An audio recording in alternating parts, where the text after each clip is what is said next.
Assalamualaikum warahmatullahi wabarakatuh. Waalaikumsalam warahmatullahi wabarakatuh. Bismillahirrahmanirrahim. Alhamdulillahi rabbil alamin. Wassalatu wassalamu ala ashrafil anbiya'i wal mursalin, sayyidina wa maulana Muhammadin wa ala alihi wa ashabihil mujahidin at-tahirin, amma ba'du.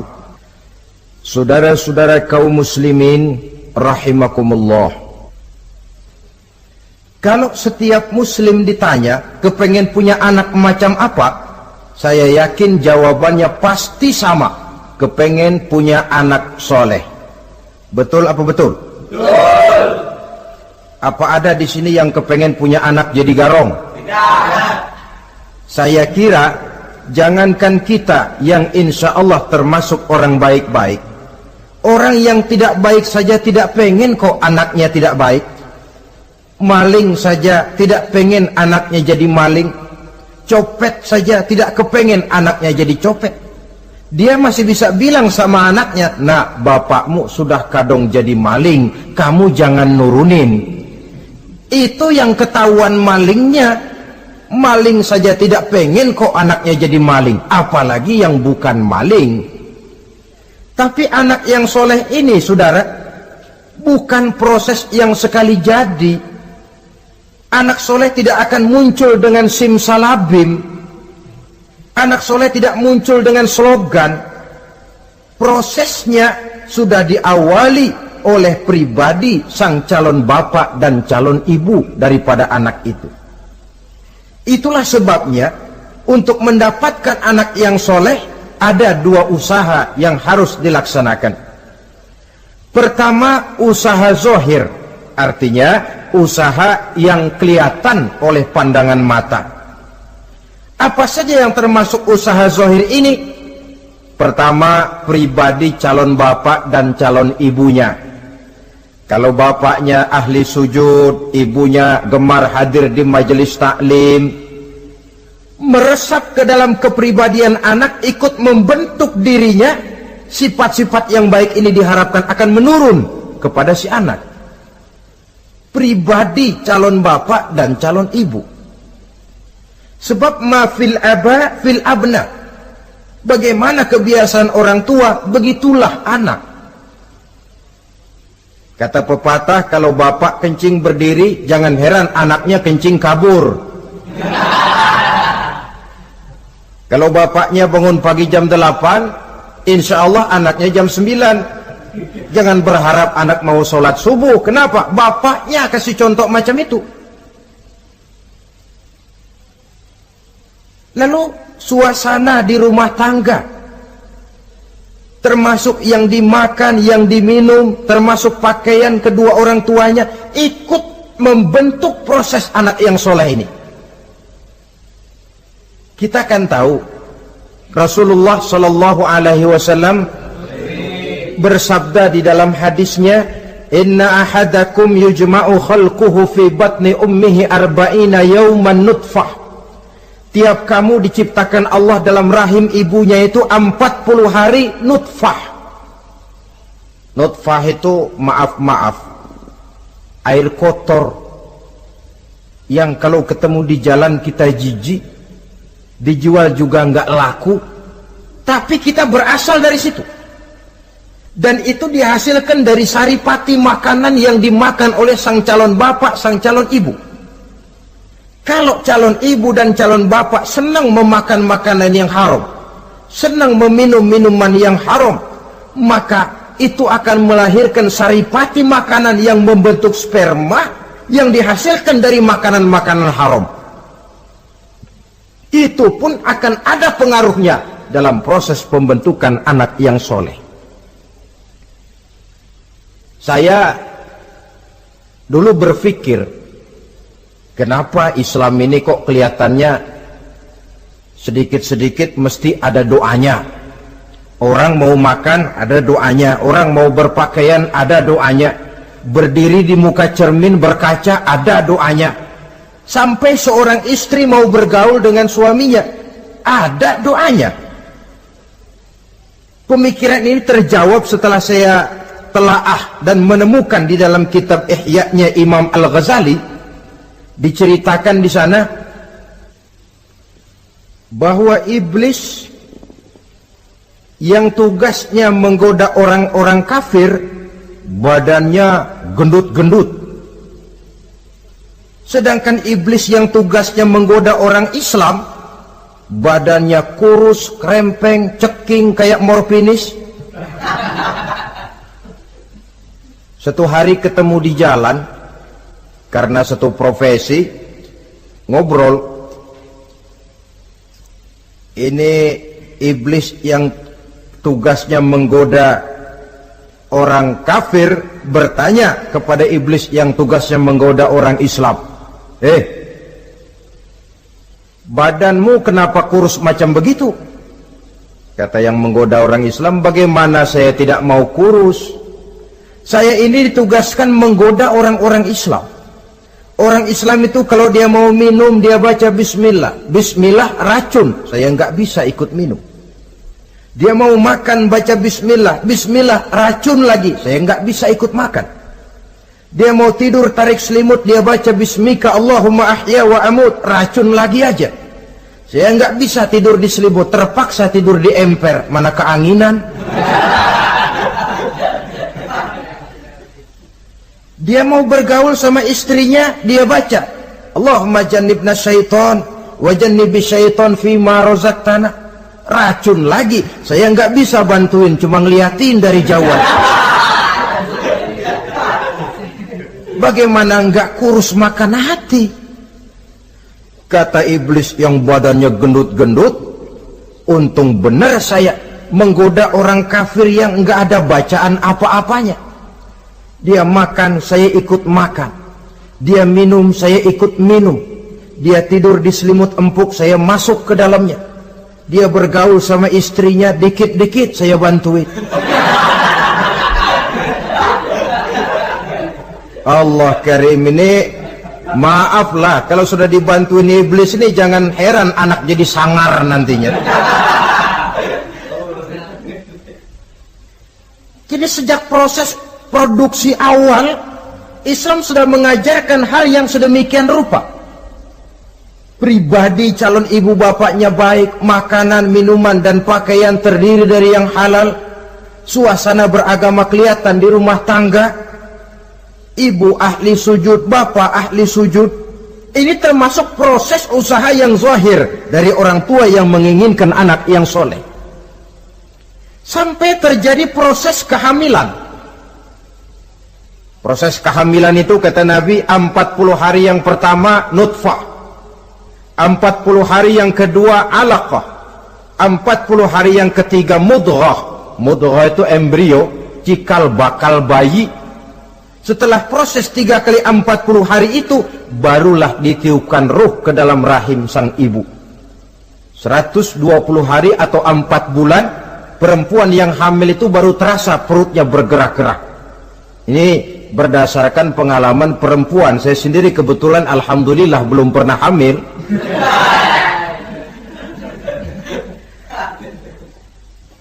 Saudara-saudara, sampai usia kehamilan itu 7 bulan, ada tradisi yang disebut 7 bulanan. Itu tradisi dilaksanakan baik, tidak pun tidak apa-apa.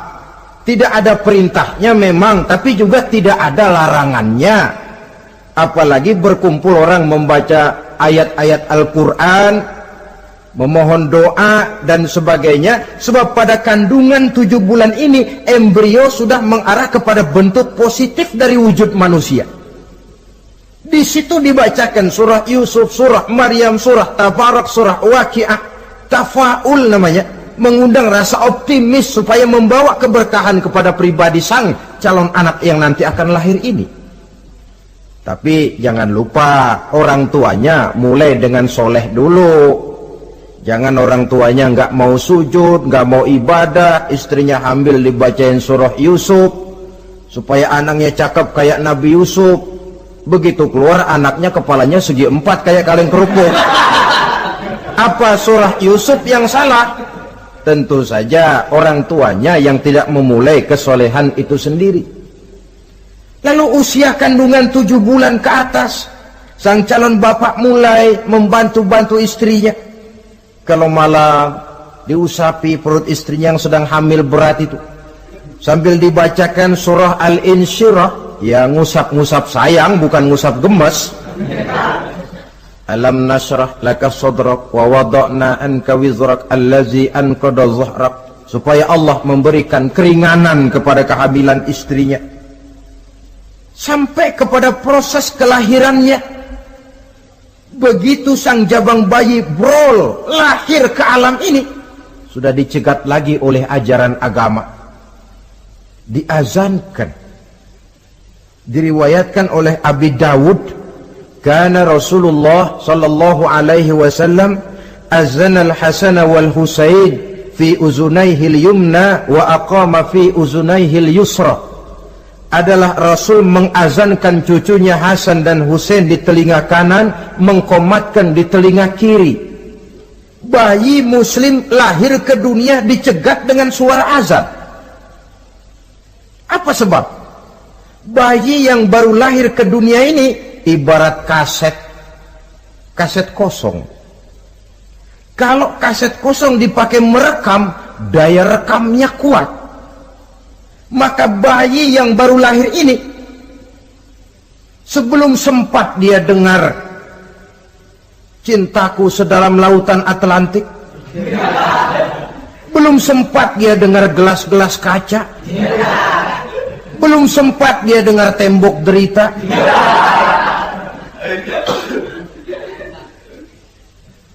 belum sempat dia menikmati serak-serak basahnya suara Frank Sinatra atau merdunya suara Madonna. Rekaman pertama yang masuk lafzul jalalah, Allahu Akbar, Allahu Akbar. Belum sempat dia dengar yang lain, keagungan Allah yang didengarnya. Kaset kosong diisi dengan rekaman pertama berupa lafzul jalalah. Saudara hadirin yang saya hormati, lalu datang kewajiban orang tua setelah sang anak lahir. Apa itu? Memberikan nama. Jangan lupa, ini proses pembentukan anak yang soleh. Memberikan nama. Walaupun William Shakespeare pernah bilang, what is a name? Apa sih arti sebuah nama? Cuma nama saja kok. Biar adanya di atas lumpur, kalau memang intan ya tetap intan. Nama itu tidak banyak artinya. Namun pada hakikatnya nama merupakan bagian daripada doa. Itulah sebabnya Islam mengajarkan khairul asma'i ma hummida wa ubida. Sebagus-bagus nama yang mengandung pujian atau menggambarkan kehambaan seseorang kepada Tuhan. Mengandung kata-kata pujian, Ahmad, Muhammad, Hamid, Mahmud. Mengandung nilai kehambaan seperti Abdurrahman, Abdurrahim, Abdurrauf. Jangan mentang-mentang ada di Quran anak dinamai Jahannam. Wah, kenapa Jahannam? Itu kan ada di Quran, Pak. Iya, di Quran, tapi lempengan neraka itu. Sekarang ini saya melihat gejala akibat rasa malu beragama. Kan zaman sekarang kadang ada tuh orang malu mengakui Islamnya. Bertemu teman, Assalamualaikum, malu, minder. Berangkat ngaji bawa Quran, malu, minder, rendah diri, malu mengakui Islamnya. Termasuk diberikan nama yang berbau-bau Islam ini. Malu katanya, kampungan. Bapaknya kasih nama bagus, Ibrahim. Lantaran pengen nyentrik, dia potong Bram. Ibrahim kampungan, Bram aja nih lah.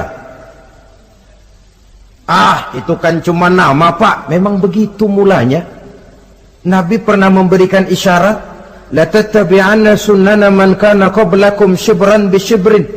Satu saat kau pasti akan mengikuti tingkah laku orang-orang sebelum kamu. Cuma cara kamu mengikuti sedikit-sedikit. sejengkal, sehasta, semeter. Begitu enak kamu ikut-ikutan, sampai yang kamu ikuti masuk ke lubang biawak, kamu pun akan masuk juga ke dalamnya.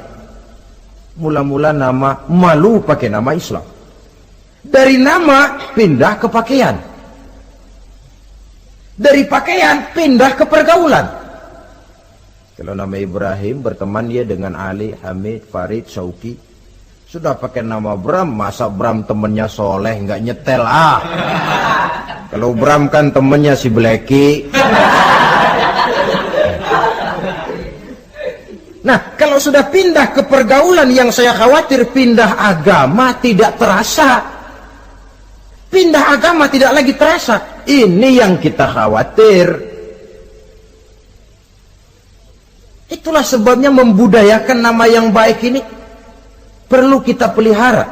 Nama sebagian daripada doa. Tatkala orang tua memanggil kita dengan nama yang baik, sudah merupakan doa agar anaknya jadi orang baik-baik. Saudara hadirin yang saya hormati, setelah memberikan nama yang baik, kewajiban berikutnya dari orang tua muslim ialah wa ayyu'adzibahu, kata Nabi, memberikan pendidikan. Sebab nama yang baik tidak akan banyak menolong kalau tidak diiringi dengan pendidikan. Nama saja Muhammad Mukmin, kerjaan ngadu ayam.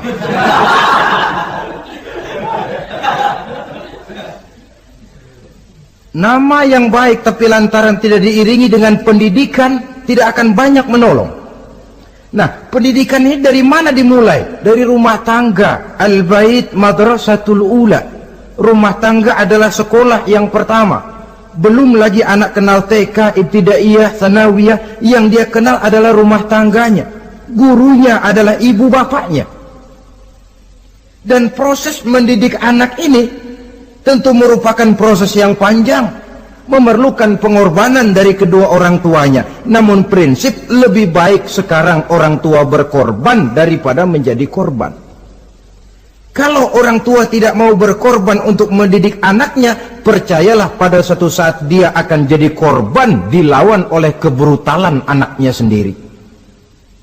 Biarlah kita orang-orang tua ini peras keringat, banting tulang, pergi pagi pulang sore, kaki jadi kepala, kepala pun jadi kaki, untuk satu cita-cita agar anak-anak kita kelak lebih baik daripada kita sekarang ini. Mendidik.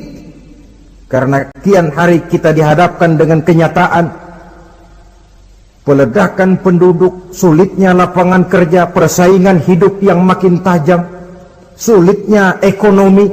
Kalau anak kita tidak bekali dengan pendidikan, dia akan tersudut di pojok-pojok kehidupan untuk lebih banyak cuma jadi penonton daripada pemain di dalam kegiatan kehidupan ini.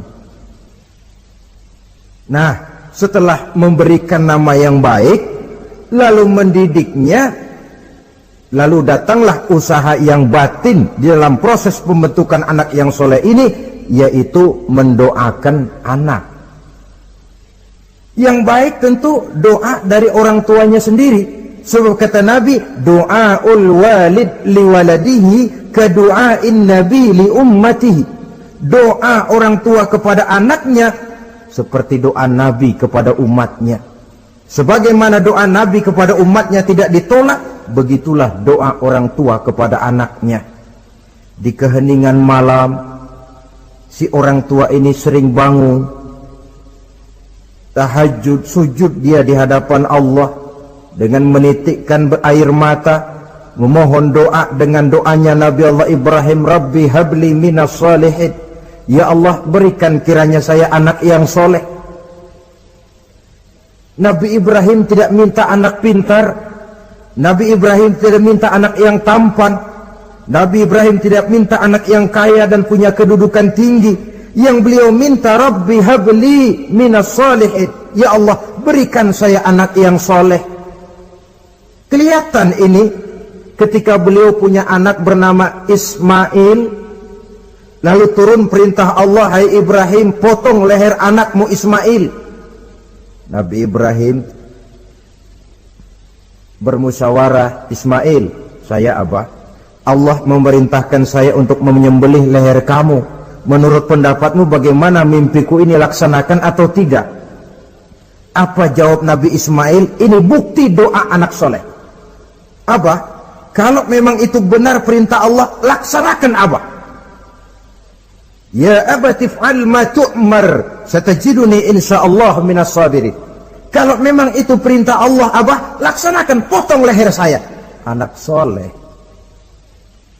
Kalau cuma anak pinter tapi nggak soleh, mungkin jawabannya nggak begitu. Nah, bapak disuruh Allah menjemilih leher kamu. Bagaimana nak, laksanakan jangan. Mungkin dia akan jawab, kenapa saya bapak aja potong yang udah tuaan.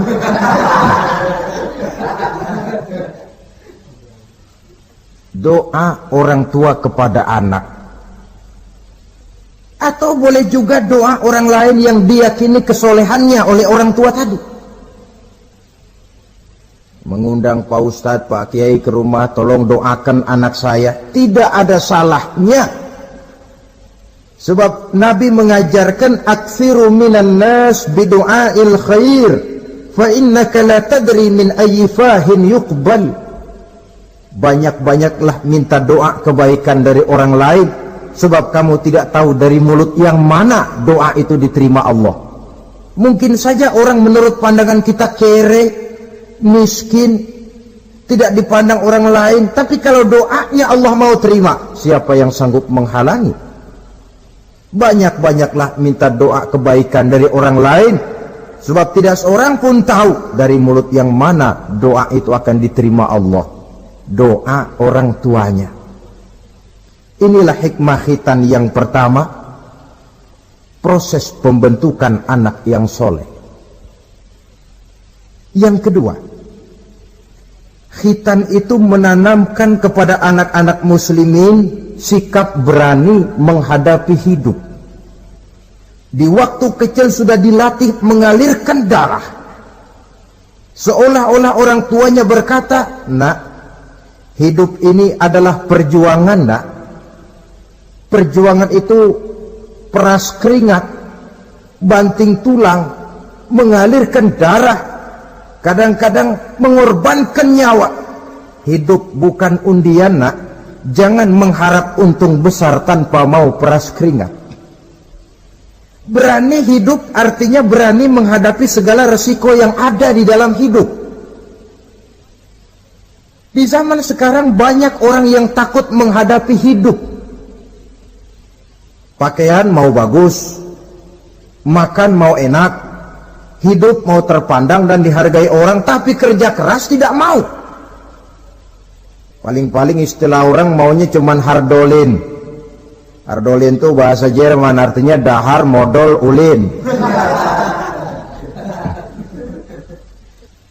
Santai. Ini kan takut menghadapi hidup, atau melihat bahwa stres hidup begitu tinggi, lalu mengundi-ngundi hidup.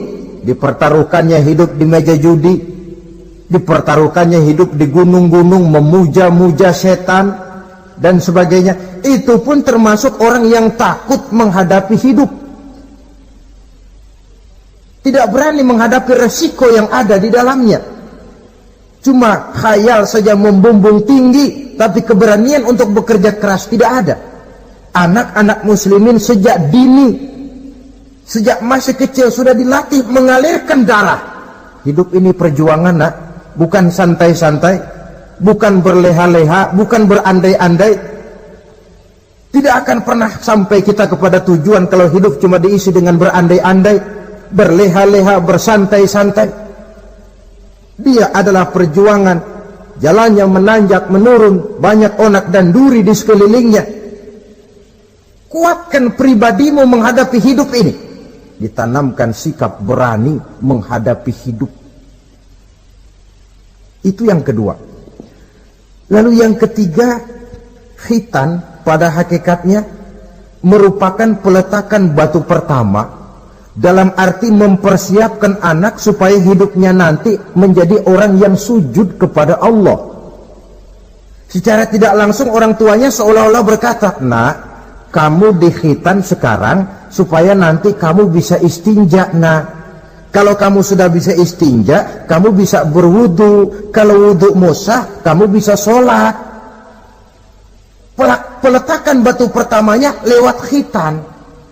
Jadi kalau sudah dikhitan lalu dianggap selesai, sholat tidak diajarkan, wudu tidak diajarkan, ya sama saja dengan membangun rumah. Setelah peletakan batu pertama lalu tidak dilanjutkan dengan membangun yang lain, alang-alang yang bakal tumbuh. Sebab dalam realitanya nanti bukan cuma tubuh kita yang dikhitan, harta kita nanti dikhitan. Cuma khitan harta namanya zakat, infak, sodakoh. Itu kan harta dikhitan supaya bersih. Khitan juga namanya. Karenanya mengkhitan anak, mempersiapkan anak agar menjadi hamba Allah yang sesungguhnya, menjadi manusia yang sujud kepada Allah Tuhannya.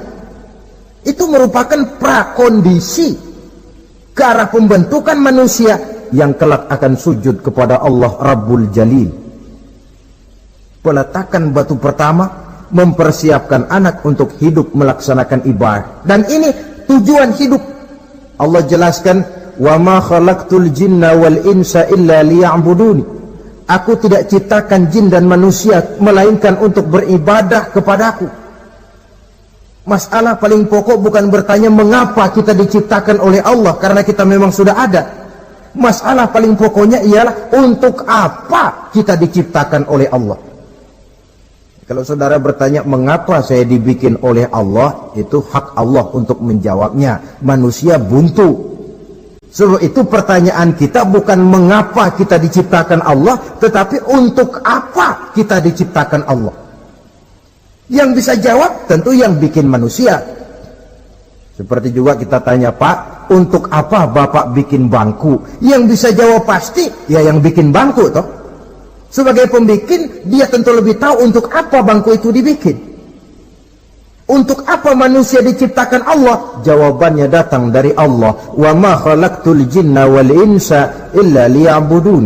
Aku tidak menciptakan jin dan manusia kecuali untuk melaksanakan ibadah kepadaku. Ini rupanya tujuan penciptaan manusia, agar kita menjadi orang-orang yang hidup melaksanakan ibadah dalam pengertian yang seluas-luasnya. Sejak ibadah pribadi yang langsung antara kita dengan Allah, seperti sholat, puasa, zakat, haji, sampai kepada ibadah yang tersalur melalui kehidupan bermasyarakat. Umpamanya membangun, memelihara kesehatan, menjaga keamanan di kampung, yang kalau kita niatkan untuk mencapai ridho Allah, insya Allah itu akan bernilai ibadah. Tujuan penciptaan manusia ternyata tidak lain untuk melaksanakan ibadah. Prestasinya di hadapan Allah bergantung kepada sampai sejauh mana nilai ibadah itu dilaksanakannya. Ini yang ketiga. Yang keempat, hikmah daripada khitan itu dari sisi orang tua, menempatkan perintah Allah di atas perasaan dan kepentingan pribadi. Ada enggak orang tua yang enggak sayang sama anaknya? Semua orang tua sayang kepada anaknya. Jangan anak sampai dipotong mengalirkan darah. Anak main saja, main layang-layang, jatuh, pulang kakinya berlumur darah, sudah ribut orang tuanya. Kenapa nak? Kenapa sayang? Kenapa raja? Aduh, raja lah kita. Tapi ini perintah Allah. Perasaan pribadi, kepentingan pribadi kalah oleh perintah Allah. Ini mestinya watak seorang muslim. Kalau sudah begitu perintah Allah, begitulah kita laksanakan. Soal keberatan pribadi, perasaan pribadi, kepentingan pribadi, nomor belakang.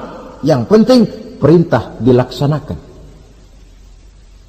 Cobalah kalau khitan itu, anak yang begitu kita sayangi, pada umur sedang lucu-lucunya, dipegangi dia, lalu dikhitan. Kadang dia menangis, mengalirkan darah, sakit dia 2-3 hari belum bisa berjalan dan bermain dengan teman-temannya. Tapi ada rasa luas dalam hati orang tua. Kenapa? Alhamdulillah ya Allah, perintahmu sudah saya laksanakan. Perasaan pribadi itu ditekan oleh perintah Allah. Perintah Allah di atas perasaan dan kepentingan pribadi. Kalau perasaan ini sudah kita miliki, itu pertanda nilai iman kita sudah mapan. Tidak cuma dalam khitan, dalam berbagai perintah agama. Hari Jumat berangkat kita dagang. Begitu 11:30 mendadak banyak yang beli, laku lagi. Sudah kedengaran suara azan, hayya 'alas shalah, hayya 'alal falah, pembeli makin banyak. Disitulah barometer iman kelihatan. Terusin melayani pembeli dan dapat untung banyak, atau perintah Allah yang sudah memanggil-manggil itu. Kalau perintah Allah di atas perasaan dan kepentingan pribadinya, dia akan tinggalkan dagangan itu. Dia akan bergegas menuju panggilan Allah. Saudara hadirin yang saya hormati, jadi perintah khitan ini mendidik setiap muslim agar perintah Allah berada di atas perasaan dan kepentingan pribadi. Hijau kata Allah, hijau kata kita. Putih kata Allah, putih kata kita. Ke barat kata Allah, ke barat kita melangkah. Ke timur perintah Allah, ke timur kita berjalan. Nyatanya kita ini sering paradok. Ke kulon kata Allah, nyetan kita berangkat. Ngalor perintah Allah, ngidul kita jalan. Putih kata Allah, hijau kita bilang. Paradok. Kenapa? Berpadu segala macam perasaan dan kepentingan dalam kehidupan kita yang kadang mengalahkan kepentingan agama, kadang mengalahkan kepentingan umat, mengalahkan kepentingan orang banyak. Tidak itu yang dididik di dalam pelaksanaan khitan ini. Ini yang keempat. Kemudian yang kelima, dari segi kesehatan, kulit yang dipotong, yang menutupi kulfah itu adalah tempat bersarangnya segala macam kotoran. Membiarkannya mengendap bisa saja menimbulkan kanker kulit.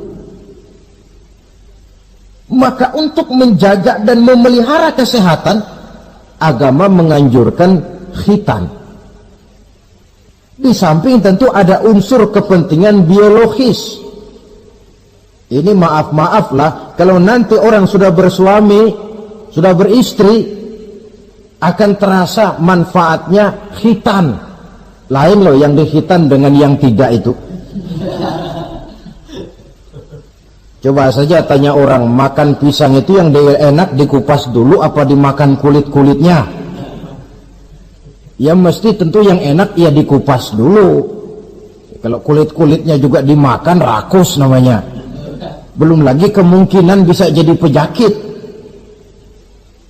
Dari segi kesehatan, dari segi kepentingan biologis, perintah khitan ini kembali manfaatnya buat kehidupan manusia.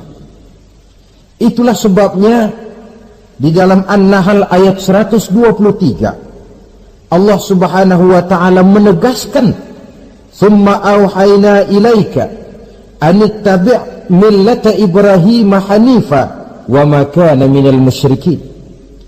Kemudian kami wahyukan kepada kamu wahai Muhammad, ikutilah agama Ibrahim yang hanif ini, dan tidaklah ia termasuk daripada golongan orang-orang yang menyekutukan Allah. Artinya syariat khitan ini yang berasal dari sejarah kehidupan Nabi Ibrahim diteruskan oleh syariatnya yang dibawa oleh Nabi kita Muhammad sallallahu alaihi wasallam. Maka kalau ayat menjelaskan inna dina indallahil Islam, agama yang diridhoi Allah itu cuma agama Islam. Islam yang mana? Islam yang dibawa oleh Nabi Adam, diteruskan oleh Nabi Nuh, diteruskan oleh Nabi Ibrahim, diteruskan oleh Nabi Musa, diteruskan oleh Nabi Isa, dan disempurnakan oleh Nabi kita Muhammad sallallahu alaihi wasallam. Karena seluruh rasul yang 25 ini sumbernya sama, Allah. prinsip ajarannya sama, la ilaha illallah. Cuma syariatnya saja yang agak berbeda, disesuaikan dengan situasi dan kondisi dari umat yang dihadapi oleh Rasul itu. Nabi Sulaiman misalnya ada sholat, tapi sholatnya Nabi Sulaiman tidak pakai rukuk dan tidak pakai sujud, berdiri saja. Zaman Nabi Nuh ada puasa, tapi puasanya versi Nabi Nuh lain dengan puasanya versi kita sekarang ini. Syariat berbeda sesuai dengan situasi dan kondisi. Tapi khitan sejak Ibrahim, Ismail, Ishak, sampai kepada Musa, sampai kepada Isa, sampai kepada Nabi kita, terus berkelanjutan sampai hari akhir nanti. Jadi bukan merupakan syariat baru. Pengukuhannya dalam An-Nahl 123 ini, aku wahyukan kepada Muhammad, ikuti agama Ibrahim ini, agama tauhid, yang diantara syariatnya adalah pelaksanaan khitan. Sedangkan Ibrahim seorang yang hanif. Hanif ini lebih tinggi daripada sekedar taat. Kalau orang yang taat itu contohnya begini, nak, tolong taruh ini gelas di pinggir meja, nak. Kalau dia taat ya apa adanya, ditaruh saja tuh gelas di pinggir meja. Orang yang hanif lain, mikir. Iya, kalau ditaruh di pinggir kan gampang kesenggol orang, jatuh ke bawah, pecah. Biar diperintah taruh di pinggir, taruh aja di tengah dah, biar aman. Ini hanif namanya. Tingkatan yang lebih tinggi daripada taat. Nabi Ibrahim seorang yang hanif. Tidak ada perintah Allah yang tidak dilaksanakan dengan sebaik-baiknya. Sampai pun perintah memotong anak sendiri. Saya kira kalau perintah macam begini turun kepada orang zaman sekarang, banyak yang bubar jadi orang Islam. Potonglah leher anakmu, udahan aja dah. Dan memang perintah itu cuma untuk menguji kekuatan mental Nabi Ibrahim alaihissalam. Perintah menyembelih leher anak, perintah membangun Ka'bah, perintah hijrah keluar dari kampung halamannya sampai mengembara ke negeri Syam. Perintah ujian menghadapi api yang dinyalakan oleh Raja Namrus. Belum lagi perintah menghadapi kekufuran daripada kaumnya, menghadapi orang tuanya sendiri yang adalah produsen berhala. Bisa kita bayangkan ini, anaknya penegak tauhid, bapaknya produsen berhala. Tapi itulah agama, syarat dengan contoh. Yang anak bapaknya nabi, anaknya bajingan. Yang anaknya nabi, bapaknya pembuat berhala. Karena memang hidayah itu adalah hak prerogatif dari Allah Subhanahu wa ta'ala. Diberikan kepada siapa saja yang dikehendakinya. Saudara-saudara kaum muslimin rahimakumullah. Oleh sebab itu, saya mengajak kepada seluruh umat Islam, kalau melaksanakan walimatul khitan, mengkhitan anak, boya sudah lewat masanya cuma sekedar diramein dengan layar tancap atau orkes madun. Akan lebih positif kalau diisi dengan dakwah, pengajian, ceramah yang menjelaskan tentang hikmah daripada walimatul khitan ini. Yang ditinjau dari segi apapun, mengadakan pengajian itu lebih menguntungkan, baik pribadi, baik yang mengadakan walimah, baik bagi masyarakat, ketimbang walimah dengan berfoya-foya. Apalagi hadis mengingatkan kita, kata Nabi begini, man sanna sunnatan hasanatan falahu ajruha wa ajru man amila biha. Siapa yang memulai satu kebajikan, dia akan mendapat pahala dan pahala dari orang-orang yang mengikuti kebajikan itu. Saudara nyunatin anak, mengadakan pengajian, undang kiai, banyak orang yang hadir, saudara akan dapat pahala dan juga dapat pahala dari seluruh orang yang hadir. 1000 orang yang hadir, 1000 saudara dapat pahala. Sebaliknya kata Nabi, wa man sanna sunnatan sayyi'atan falahu ismuha wa ismu man amila biha. Siapa yang memulai satu kejahatan, dia akan mendapat dosa dan dosa dari seluruh kejahatan yang terjadi pada malam itu. Jadi kalau saudara nyunatin anak, pesta, mengundang apa film, apa orkes, maka seluruh maksiat yang terjadi pada malam itu di tempat itu, saudara ikut dapat dosanya. Kenapa? Sponsornya saudara. Iya, tapi kan saya nggak suruh mereka maksiat, Pak. Betul, tapi bisanya mereka maksiat kan karena sarana disediakan. Sponsornya itu. Jadi sponsor kebajikan mendapat pahala, sebagaimana sponsor kejahatan pun akan mendapat pahala dari nilai kejahatan yang ditimbulkannya. Belum lagi segi keberkahannya, belum lagi banyaknya orang-orang yang berdoa, 1, 2, 3, 40 orang berkumpul mendoakan anak kita. Masuk dalam hadis doaul arba'in ka doail wali. Doa 40 orang yang berkumpul sudah sama dengan doanya seorang wali. Jangan, inilah yang sering saya istilahkan, kita ini kadang-kadang kontradiksi. Nikah secara Islam, ngadep penghulu, ada 2 saksi pakai ijab kabul, tapi nanti pestanya secara Nasrani, gaya hidup rumah tangganya gaya Yahudi.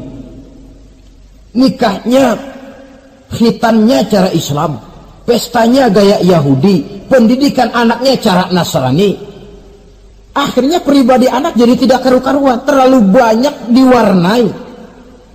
Bukankah Nabi menyatakan kullu mauludin yuladu 'alal fitrah fa abawaihi yuhawidanihi aw yumajjisanihi aw yunassiranihi aw kama qala. Setiap bayi dilahirkan dalam keadaan suci, bersih.